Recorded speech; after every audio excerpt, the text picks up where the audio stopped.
बेटा 11th class, good morning. ठीक चल रहा है आप लोगों का सभी काम?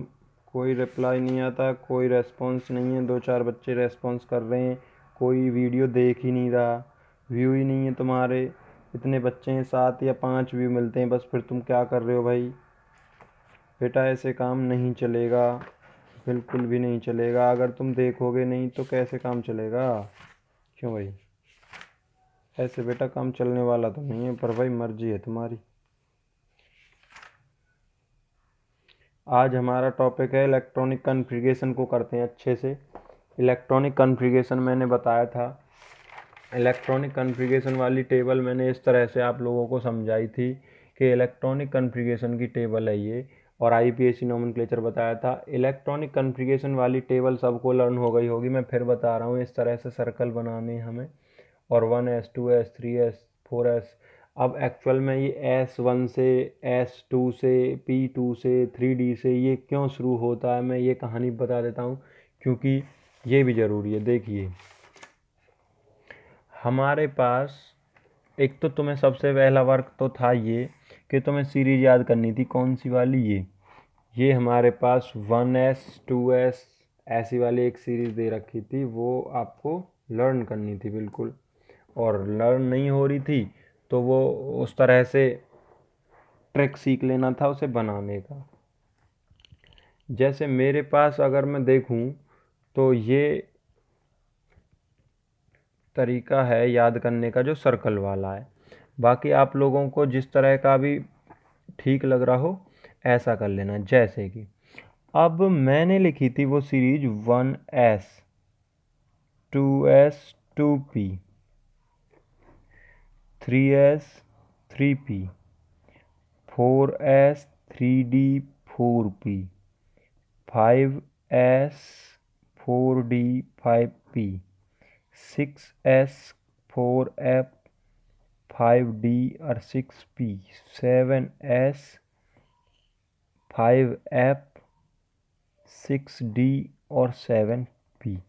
इस तरह से आपको याद होनी चाहिए थी, और जब इस तरह से लर्न हो जाएगी तो आपको इलेक्ट्रॉनिक कॉन्फ़िगरेशन करने में कोई दिक्कत नहीं होगी, क्योंकि SPDF सब सेल हैं, इनमें हमें इलेक्ट्रॉन फिल करने थे। हाँ, मेरी छोटी सी बात ये थी कि मैं S को तो 1 से शुरू कर रहा हूँ, मैंने 1S 1P 1D और 1F नहीं लिखा। क्यों नहीं लिखा, इसका रीज़न मैं बता देता हूँ। बेटा हमारे पास एक टर्म होती है N से रिप्रेजेंट करते हैं, एक को L से रिप्रेजेंट करते हैं, N और L।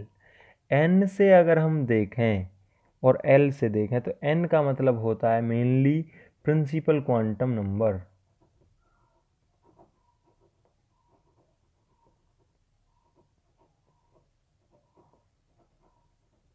नेक्स्ट जो यूनिट होगी उसमें आ जाएगा।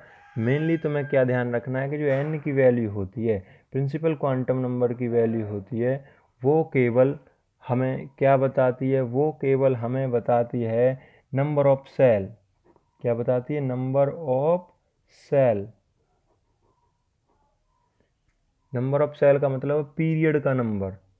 एस के आगे क्या वैल्यू लिखी जाएगी उसका नंबर, पी के आगे क्या वैल्यू लिखी जाएगी उसका नंबर। और इसकी शुरुआत कहाँ से होती है? 1 से। एन जो होता है वो हमारे पास 1 2 3 4 5 ये होते हैं। अगर बात करें हम एल की तो एल होता है हमारे पास एजीमुथल क्वांटम नंबर।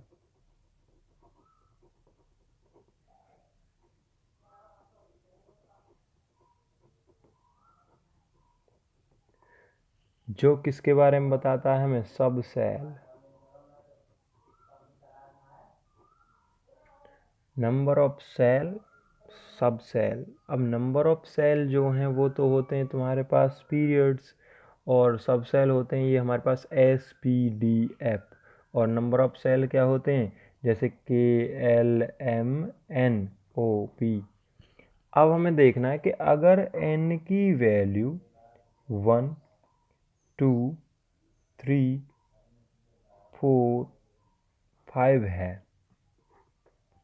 तो सेल के बारे में अगर ये बताता है तो हमें पता चल जाएगा कि अगर n की वैल्यू कहीं 1 दिख रही है तुम्हें, s के सामने जो ये 1 दिख रहा है, इससे क्या पता लगाना है हमें, ये 1 जो है इससे ये पता चल रहा है बेटा कि सेल हमारे पास k है, k सेल में इलेक्ट्रॉन फिलिंग हो रही है।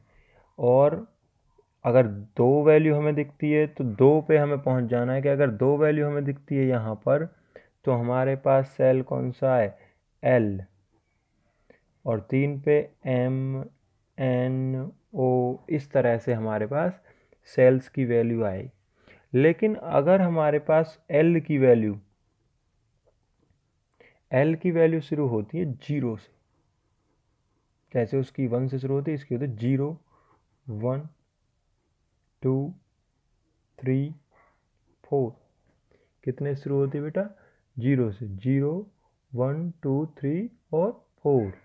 अब जो L की वैल्यू है वो 0 से शुरू होती है, तो ये क्या हो जाएगा, 0, 1, 2, 3 और 4।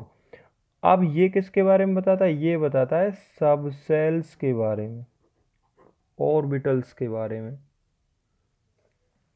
अगर L की वैल्यू 0 होती है, फॉर्मूला होता है L निकालने का n-1। अगर L की वैल्यू 0 है, या फिर हम ऐसे भी कह सकते हैं कि अगर n की वैल्यू 1 है तो L की वैल्यू 0 होगी, और अगर L की वैल्यू 0 है तो सब सेल S होगा। क्या सब सेल होगा, S। मतलब अगर n की वैल्यू 1 है तो S होगा, और सेल की वैल्यू क्या होगी, K, और सब सेल कौन सा होगा, S। लेकिन अगर n की वैल्यू 2 हो तो सेल तो होगा L, n की वैल्यू क्या होगी, 1, n-1, तो 1 आ गया। तो क्या होगा यहाँ पर, P, D, F, G। तो ये हमारे पास सब सेल हैं, S, P, D, F और G।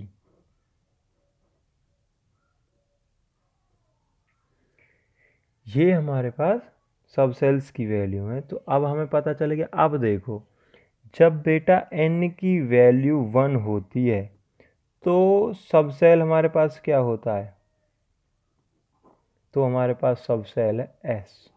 ये बन गया ना कॉलम हमारे पास। जब n की वैल्यू 1 हो तो S हो सकता है पॉसिबल, K हो सकता है, और 0 होगी S की, L की वैल्यू। जब हमारे पास n की वैल्यू 2 हो तो L तो होगा सेल, और 1 होगी किसकी, L की वैल्यू। लेकिन n की वैल्यू कितनी होगी, 2, और ये जो आगे वैल्यू लिखी हुई होती है ये किसकी वैल्यू है, n की। तो जब n 2 होता है तो क्या होता है, P। ठीक है।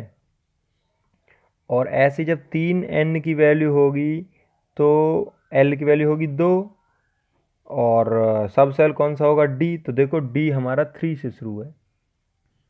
ऐसे ही जब n की वैल्यू होगी 4 तो हमारे पास L की वैल्यू में 3 आ जाएगा, n-1, और 3 पे क्या आता है, F। तो देखो जब 4F लिखा होता है तो हमारे पास n की वैल्यू 4 ही तो है, तो ये इसको फॉलो कर रहा है ना। तो इस तरह से हमें इन चीज़ों का ध्यान देना था। उस दिन मैंने इसलिए नहीं बताया था, मैंने कहा पहले कॉन्फ़िगरेशन आ जाए, बाकी ये दोबारा भी आ जाएगा पर फिर भी ध्यान रखनी है स्टेबल। अब मैं आपका कॉन्फ़िगरेशन पे चलता हूँ।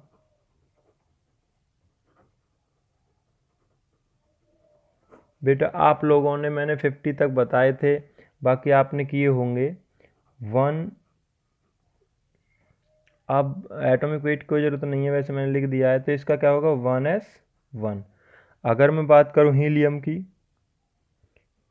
तो 1s2, और लिथियम की तो 1s2 और 2s1। तो ये हमारे पास कॉन्फ़िगरेशन आ जाएंगे। ऐसे ही आपने किया होगा सोडियम का। सोडियम होता है 11, 1s1 या 1s2, 1s2। जब 2 हो जाएंगे इसमें तभी तो अगले में जाएंगे, 2p, सॉरी 1s 2s2 बेटा सीरीज देखो 1s फिर 2s, हम 2p लिखेंगे तो गलत हो जाएगा, फिर 2p6, p में कैपेसिटी कितनी होती है, s की मैंने कैपेसिटी 2 बताई थी, p की बताई थी 6, d की बताई थी 10 और f की बताई थी 14। अब बेटा 1s2 2s2 2p6, लेकिन अभी कितने हुए 2 और 2 और 6, 10 ही हुए हैं अभी तो यहाँ 2p के बाद क्या आएगा 3s1, तो ये किसका हो गया सोडियम का। मैग्नीशियम का करेंगे तो 3s2। ऐसे ही अगर हम बात करते हैं सेकेंडियम के लिए, सेकेंडियम कितना होता है 21, बीच वाले सारे तुम करोगे, 21 के लिए क्या करेंगे 1s2 2s2 2p6 3s2 3p6, देखो कितने हुए 2 2 4 2 6 6 3 18, 18 के बाद 4s2, 20 हो गए बेटा, हमें तो 21 करने हैं। 4s के बाद क्या आता है देखो ऊपर सीरीज में 3d1, 4s के बाद क्या आएगा 3d1। अब अगर मैं बात करूं क्रोमियम 24 का आप लोग बताओगे 1s2 2s2 2p6 3s2 3p6 4s2 और 3d4। अब आपको एक बात का हमेशा ध्यान रखना है, जब कोई भी इलेक्ट्रॉनिक कन्फिग्रेशन करते टाइम डी में हमारे पास टोटल भर जाते हैं 10, अगर और हाफ कितने हो गए 5। हाफ फील्ड और फुल फील्ड कन्फिग्रेशन जो होता है डी के लिए वो स्टेबल होता है, क्योंकि वो मोर सिमेट्रिक होते हैं, उनमें सभी में एक एक भरा हुआ होता है, और डी में 10 होते हैं तो दो भरे होते हैं हर ऑर्बिटल में, तो वो मोर सिमेट्रिक होने की वजह से ज़्यादा स्टेबल होते हैं। अब जो अबाउट टू हाफ फील्ड या अबाउट टू फुल फील्ड होंगे, मतलब अगर डी में 4 की कंडीशन हो या डी में कॉपर वाला केस तुम्हारे पास आए 1s2 2s2 2p6 3s2 3p6 4s2 3d10 और 4p6 और फिर 5s2 और 4d, ये हो जाएगा यहाँ 10, लेकिन मैं तो बहुत आगे पहुँच गया, हमें तो यहीं तक जाना था केवल। गिनो 2 2 4 2 6 6 6 12 6 18 2 20 और 10 30, तो हमारा ये तो नहीं करेंगे हम। अगर आप सीरीज भूल भी जाओ तब भी हमें आगे, हम भले ही चले जाएं लेकिन हमें गिन लेने हैं ये, तो यहाँ तक हो गए 30। हमें कितने का करना था 29, तो 10 में से भी एक चला जाएगा तो कितने बच जाएंगे 9। ठीक है बेटा, तो यहाँ तक कन्फिग्रेशन हो गया। अब ये अबाउट टू फुल फील्ड है, 9 से 10 होने के लिए तैयार है, और ये 4 से 5, तो जो लोअर एनर्जी ऑर्बिटल होते हैं, लोअर एनर्जी ऑर्बिटल हायर में जंप कर ले आते हैं, या फिर हम ऐसे कहें कि डी वाला जो है एस से एक ले लेता है अपने आप को पूरा करने के लिए, और फिर फाइनली क्या कन्फिग्रेशन शो करेगा, ये फाइनली ये शो करेगा 4s1 3d5, ऐसे ये 4s1 3d10, ये कन्फिग्रेशन इसका सही कन्फिग्रेशन माना जाएगा, राइट वे में कन्फिग्रेशन माना जाएगा। अगर तुमने यहीं छोड़ दिया तो तुम्हारा कन्फिग्रेशन गलत होगा। मैंने क्योंकि कुछों की कॉपी देखी थी तो उन्होंने ये कर रखा था, और मैंने सही इसलिए बताया था क्योंकि मैंने अभी ये तरीका नहीं बताया था कि इस तरह से आप लोगों को करना है। आपको ये ध्यान रखना है, हाफ फील्ड और फुल फील्ड कन्फिग्रेशन होते हैं अगर तो ठीक है, लेकिन हाफ फील्ड और फुल फील्ड से एक कम होता है, तो हमें कन्फिग्रेशन को ये देख लेना है कि हमें फुल फील्ड करना है, क्योंकि फुल फील्ड और हाफ फील्ड मोर स्टेबल होते हैं, इसलिए एस में से एक आगे चला जाएगा। क्रोमियम, कॉपर, तुम्हारा प्लेडियम, ये केसेस जो हैं ये थोड़े से एबनॉर्मल कन्फिग्रेशन जो शो करते हैं। मैं बता देता हूँ तुम्हें कौन कौन से पे तुम्हें फोकस करना, नियोबियम, क्रोमियम, कॉपर, और कॉपर के बाद तुम्हारा जो कन्फिग्रेशन है एक प्लेडियम है और सिल्वर है, ये तुम्हें कन्फिग्रेशन देख लेने, ये एक्सेप्शनल है। इनका कॉन्फ़िगरेशन एक बार कॉपी में देख के कर लेना, और अगर कुछ दिक्कत आती है तो मेरे को पूछ लेना। Thank you.